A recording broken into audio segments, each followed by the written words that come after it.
Hello, good morning मैत्रिणींनो. तुम्ही 40च्या असाल किंवा 50च्या असाल, पण आता तुम्हाला जाणवत असेल की आताशा आपल्याला थोडा जास्तीचाच वेळ मिळायला लागला आहे.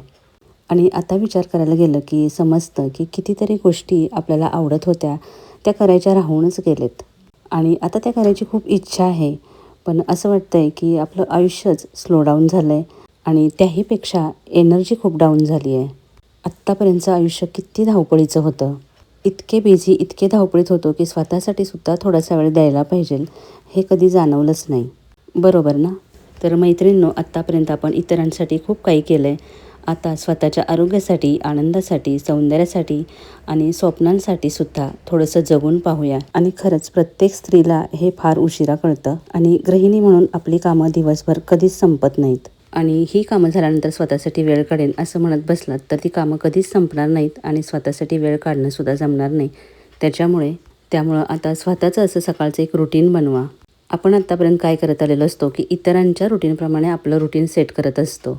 म्हणजे सकाळचं ऑफिस असेल किंवा कोणाचे शाळा कॉलेज असतील किंवा घरातील इतर मेंबर असतील तर त्यांचं जसं रुटीन असेल त्याप्रमाणे आपण आपलं रुटीन सेट करतो. त्याच्यामुळे मग स्वतःसाठी असा काही वेळच उरत नाही. कारण तोपर्यंत भरपूर वेळ होऊन जातो आणि मग आपण पण कंटाळा करतो. पण आता असं करून चालणार नाही. कमीत कमी सकाळचा अर्धा तास तरी स्वतःसाठी द्यायलाच पाहिजे. कारण सकाळचा हा स्वतःसाठी दिलेला वेळ आहे ना, तोच तुम्हाला हेल्दी, आनंदी, एनर्जेटिक ठेवणार आहे. आता या वेळेमध्ये काय करायचं आहे, तर सकाळच्या वेळेमध्ये योगा, प्राणायाम किंवा वॉकिंग हे करायचं आहे. आणि जमत असतील तर सूर्यनमस्कार घालायचे आहेत. फार काही जिमला वगैरे जायची गरज नाही. आणि प्राणायाम करायला तर अगदी 10 ते 15 मिनटं लागतात. एवढी केली ना तरीसुद्धा पुरेशी आहेत. अगदी सोपे असे प्राणायामचे 3 प्रकार आहेत. ते म्हणजे अनुलोम विलोम, कपालभाती आणि भ्रामरी. फक्त हे 3 प्रकार जरी केले ना प्राणायामचे, तरीसुद्धा ते आपल्याला दिवसभर पुरेल एवढी एनर्जी देतात. करून बघा, आपण फ्रेश राहतो. हे तुम्हाला जर येत नसेल तर तुम्ही योगाचा क्लास लावा किंवा यूट्यूबवरती बघूनसुद्धा करू शकता. बाबा रामदेव यांचे व्हिडिओ आहेत किंवा श्री श्री रविशंकर जे आहेत तर त्यांचेसुद्धा व्हिडिओ बघून इझिली तुम्ही ते शिकू शकता. अजून एक याचा फायदा म्हणजे ना, प्राणायामने आपल्या चेहऱ्यावरती ग्लो येतो. म्हणजे तुम्ही 5 मिनटं जरी कपालभाती हे केलं ना तरी तुम्ही म्हणजे करा आणि त्याच्यानंतरचा फरक बघा. त्याच्यानंतर सगळ्यात महत्त्वाची आहे ते म्हणजे सेल्फ केअर. आणि सेल्फ केअर म्हणजे फार काही मोठी गोष्ट नाही आहे. खरं तर थोडासाच वेळ लागतो, पण आपण तिकडे सुद्धा दुर्लक्ष करतो. सकाळी अंघोळ झाल्यानंतर चेहरा थोडासा ओला असतो तेव्हाच त्याला मॉइश्चरायझर लावायचं. आणि या एजला आल्यानंतर ॲटलिस्ट स्वतःसाठी चांगल्या मॉइश्चरायझरवरती इन्व्हेस्ट करायलाच पाहिजे. म्हणजे मी सेटाफिलचं वापरते आणि खरं सांगते या एजला ना खूप ड्राय स्किन होते. आणि सेटाफिलचं मॉइश्चरायझर आहे ते खरंच खूप चांगलं आहे. त्याने चेहरा एकदम मॉइश्चराईज राहतो. थोडंसं कॉस्टली आहे, पण हे भरपूर दिवस टिकतं. मी तुम्हाला जवळून दाखवते की मी कुठलं वापरते ते. आणि हे 2 मिनटं चांगलं मसाज करत असं लावायचं. त्याने काय होतं की आपल्या स्किनलासुद्धा छान मसाज मिळतो आणि मॉइश्चरायझरसुद्धा स्किनमध्ये व्यवस्थित लागतं. स्किन जर चांगली ठेवायची असेल तर मॉइश्चरायझर मस्ट आहे. आपण महागड्या साड्या किंवा ड्रेस घेतो आणि कधीतरीच वापरण्यासाठी घेतो आणि त्या एकदा वापरतो आणि तशाच कपाटामध्ये पडून राहतात. पण त्यापेक्षा डेली जे आपण प्रॉडक्ट वापरतो ना, ते नेहमी चांगले कॉस्टली, चांगल्या क्वालिटीचे आणि ब्रँडेड घ्यायचे. कोणतीही गोष्ट असू देत जी आपण रोज वापरतो ना, ती नेहमी चांगल्याच क्वालिटीची घ्यायची. भले त्यासाठी थोडे जास्ती पैसे गेले तरी हरकत नाही. पण आपल्याला हे असे स्वतःवरती पैसे खर्च करणे म्हणजे उधळपट्टी वाटते. पण तेच आपण साडी घेताना मात्र मागे पुढे विचार करत नाही. तर याच्यानंतर सनस्क्रीन लावायचं आहे आणि हे माझ्याकडे डॉट अँड कीचं आहे. हे मला आवडतं कारण ह्याने ना ग्लोई दिसतो चेहरा. भले आपण फारसे कुठे बाहेर जात नसलो ना तरी आपला बराचसा वेळ तो किचनमध्ये जातो. त्यामुळं तिथली हीटसुद्धा आपल्या चेहऱ्याला लागत असते. त्यामुळंच सनस्क्रीन लावायचं आहे. या 2 गोष्टी तरी कंपल्सरी करायला पाहिजेत. सनस्क्रीनने काही मसाज नाही करायचा, फक्त लावून घ्यायचं चेहऱ्याला. आणि त्याच्यानंतर तुम्हाला आवडत असेल तर कुठलीही कॉम्पॅक्ट पावडर वगैरे लावू शकता. जेव्हा आपण स्वतःची अशी थोडीशी केअर घेतो ना, तेव्हा आपल्याला खूप फ्रेश वाटतं. घरी जे काही तुम्ही गाऊन वगैरे घालत असाल किंवा ड्रेस वापरत असाल तर ते सुद्धा नेहमी चांगल्या क्वालिटीचे, एकदम फ्रेश कलरचे घ्यायचे. जसं की मी हा पिंक कलरचा गाऊन घेतलेला आहे. परवा मी तुम्हाला दाखवलं की मी काही शॉपिंग केली तर त्यातलाच. आणि स्वतःसाठी एवढे तरी गोष्टी करायलाच पाहिजे. अजून एक म्हणजे हे सिरम मी आता वापरायला लागली आहे. आणि सध्या बाजारामध्ये खूप सारे वेगवेगळ्या प्रकारचे सिरम आहेत. व्हिटॅमिन सी सिरम आहे. तर सध्या मी हे सिरम वापरत आहे. हायपनचं आहे. आणि तुम्हाला जर गरज असेल किंवा इच्छा असेल तर तुम्ही हे वापरू शकता. पण मी सध्या हे वापरत आहे. हे आत्ता नाही लावलं कारण रात्री झोपताना ते लावायचं आहे. आता कोण म्हणेल की काय गरज आहे स्वतःसाठी एवढं करायची, आता हे सगळं करून कुठे जायचं आहे. पण इतरांना दाखवण्यासाठी नाही तर आपण स्वतःसाठी हे करायचं आहे. मी मेबलिनची कॉम्पॅक्ट पावडर वापरते. तुम्हाला सूट होईल ते वापरू शकता. पण सकाळची ही जी 15 मिनटं आपण स्वतःसाठी देतो ना, त्याने आपल्याला स्वतःलाच खूप फ्रेश वाटतं.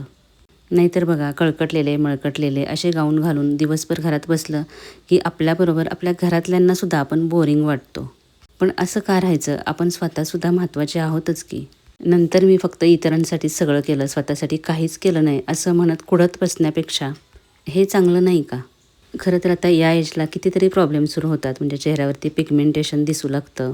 अगदी छोट्या छोट्या गोष्टी असतात पण त्यासुद्धा आपण स्वतःसाठी करत नाही. उदाहरणार्थ दिवसभर आपण किचनमध्ये असतो पण आपण पाणी किती पितो? काहीतरी काम करता करता मध्येच थोडंसं ग्लासमध्ये पाणी घेतो आणि पितो. उरलेलं तर फेकून देतो. तेव्हा आपल्या लक्षात येत नाही की आपल्याला किती पाणी प्यायला पाहिजे. आपली स्किन जर चांगली ठेवायची असेल तर तिला हायड्रेटेड ठेवणं खूप महत्त्वाचं असतं आणि ते काम पाणी करतं. मागे मी तुमच्याशी शेअर केलेलं उन्हाळ्यामध्ये डिटॉक्स वॉटर की ज्याच्यामध्ये लिंबू, पुदिना, काकडी वगैरे टाकून खूप छान अशी त्याची टेस्ट पण लागते आणि ते पाणी प्यावंसंसुद्धा वाटतं. असं पिलं की फ्रेशनेससुद्धा वाटतो. आणि असं म्हणतात की 3 लिटर पाणी दिवसभरात प्यायला पाहिजे. पण आपण काही तेवढं मोजत नाही. पण ॲटलीस्ट आपण तहान लागल्यानंतर पाणी प्यायला जातो तर तसं न करता अधूनमधून पाणी प्यायला पाहिजे. अगदी छोटीशी ही गोष्ट आहे पण याने खूप फरक पडतो. आणि काही चांगल्या सवयी आपण स्वतःला लावून घ्यायला पाहिजेत. म्हणजे फक्त पोट भरण्यासाठी न खाता पौष्टिक गोष्टीसुद्धा आपण खायला पाहिजेत. पण आपण कंटाळा करतो. चहा आपल्याला खूप आवडतो म्हणून दिवसभरात किती पण वेळा आपण चहा घेत असतो. आता चहा बंद केला पाहिजे असं काही नाही पण थोडीफार तरी साखर कमी केली पाहिजे. साखर कमी केली ना की आपल्या शरीरामध्ये आपल्याला बदल दिसून येतात. चहा मला एवढा आवडत नाही पण तुम्ही नेहमी बघता की मी कॉफी पित असते. पण हल्ली मी त्याच्यामध्ये एक बदल केला आहे, तो म्हणजे ब्लॅक कॉफी प्यायला लागली आहे. म्हणजे जेव्हापासून त्याचे फायदे माझ्या लक्षात आले तेव्हापासून मी ती घ्यायला सुरुवात केली. म्हणजे सुरुवातीला आपल्याला असं वाटतं की किती कडू आहे ही, पण तिच्यामध्ये अँटीऑक्सिडंट असतात त्यामुळे ती आपल्यासाठी चांगली असते आणि शिवाय आपल्याला एनर्जेटिकसुद्धा वाटतं. पण ती योग्य प्रमाणातच प्यायला हवी. मी ती उपाशीपोटी अजिबात घेत नाही आणि चांगली आहे म्हणून अगदी सुरुवातीलाच खूप प्रमाणात घ्यायची पण गरज नाही.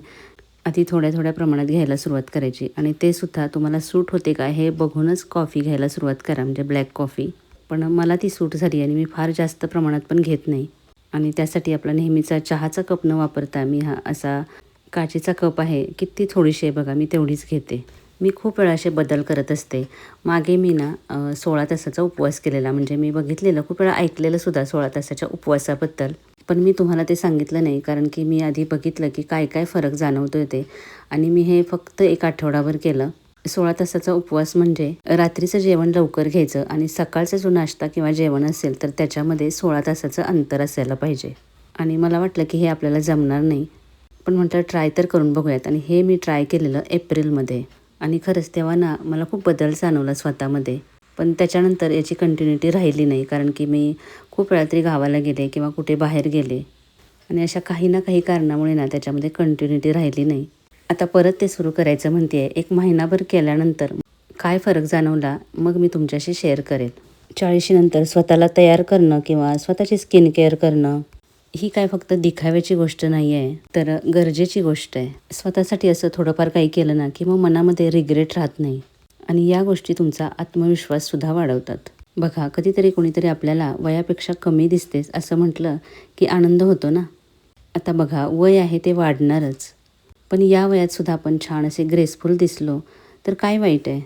या वयापर्यंत येईपर्यंत आपण किती संघर्ष केलेला असतो आणि त्यामध्ये स्वतःकडे किती दुर्लक्ष झालेलं असतं. पण एक फॅक्ट आहे की या वयामध्ये येईपर्यंत आपल्याला त्या गोष्टी जाणवत नाहीत. त्यामुळं आता या वयामध्ये सगळ्यात जास्त प्रायोरिटी आहे ती तुमच्या हेल्थला. मागे मी एकदा किचनबद्दल तुमच्याशी बोलत होते की मी हे किचन ना 15 वर्षापूर्वी बनवलं आहे आणि अजूनही ते जसंच्या तसं आहे. म्हणजे मी इतकं छान प्रकारे वापरलं, त्याची केअर केली की अजूनही ते जसंच्या तसं राहिलं आहे. आणि जेव्हा मी त्या व्हिडिओला व्हॉइस ओव्हर देत होते आणि हे बोलले ना तेव्हा माझ्या लक्षात आलं की माझं किचन 15 वर्षापूर्वी होतं तसंच राहिलं आहे. पण मी 15 वर्षापूर्वी होते तशीच राहिली आहे का? आणि खरं सांगू का डोळ्यात पाणी आलं. किती दुर्लक्ष केलं मी स्वतःकडे असं वाटायला लागलं. आता तुम्हाला कॅमेऱ्यामध्ये दिसताना मी जरी छान छान अशी वाटत असली तरी त्या पाठीमागे सुद्धा खूप साऱ्या स्ट्रगलमधून गेलेली आहे, खूप साऱ्या हेल्थ प्रॉब्लेममधून गेलेले आहे. आणि त्याच्यानंतर मला जेव्हा जाणीव झाली तेव्हा त्याच्यानंतर मी स्वतःकडे लक्ष द्यायला सुरुवात केली. आणि असं नाही आहे की प्रत्येकालाच ही जाणीव या प्रकारेच व्हायला पाहिजे. आपल्याकडे म्हण आहे, पुढच्याच ठेच मागचा शहाणा. तर दुसऱ्यांच्या अनुभवावरून सुद्धा आपण शिकू शकतो. आणि म्हणूनच मी खूप वेळा खूप साऱ्या व्हिडिओमधून हे सांगत असते की योग्य वेळी योग्य गोष्टी आपल्याला समजायला हवेत. आणि मी नेहमीच तुम्हाला स्वतःची काळजी घ्या, आनंदी राहा असं सांगत असते. आणि प्रत्येक स्त्रीला आपण छान दिसावं, छान राहावं असं मनातून वाटत असतं. पण काही गोष्टी तिला मागे खेचत असतात. पण असं करू नका, अजूनही उशीर झालेला नाही. तुम्ही जिथे आहात तिथून स्वतःची नवी सुरुवात करा. आत्तापर्यंत जे आयुष्य जगलात त्याच्याबद्दल फार मनामध्ये गिल्ट ठेवू नका किंवा रिग्रेटसुद्धा करू नका की मी हे नाही केलं आयुष्यात, ते नाही केलं. इथून पुढे काय करता येईल ते बघा. आणि अजून एक, सोशल मीडियावरती दुसऱ्याचं आयुष्य बघून स्वतःला कमी समजू नका. कारण जे तुम्ही सोशल मीडियावरती बघता तो फक्त त्यांच्या आयुष्यातला एक छोटासा भाग असतो, पूर्ण आयुष्य त्याच्यामध्ये नसतं. आता मी हे तुम्हाला सांगते आहे कारण की कधी-कधी मी रील्स बनवत असते.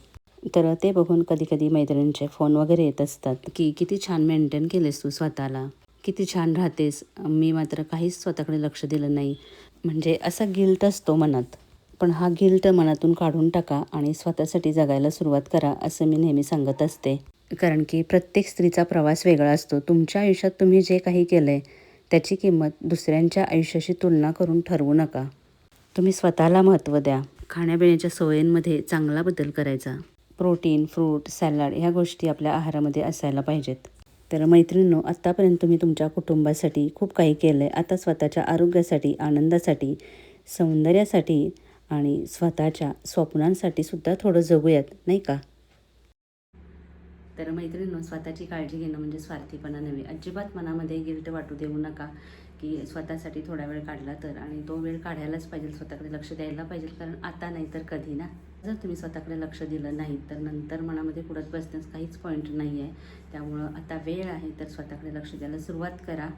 आणि आजचा व्हिडिओ कसा वाटला हे नक्की कमेंट करून सांगा. आणि जाता जाता नेहमीप्रमाणे लाईक करायला विसरू नका. आणि अजून कोणी सबस्क्राईब केलं नसेल तर प्लीज करा. पुन्हा भेटूया. तोपर्यंत खुश राहा, आनंदी राहा आणि स्वतःची काळजी घेत राहा. Bye bye.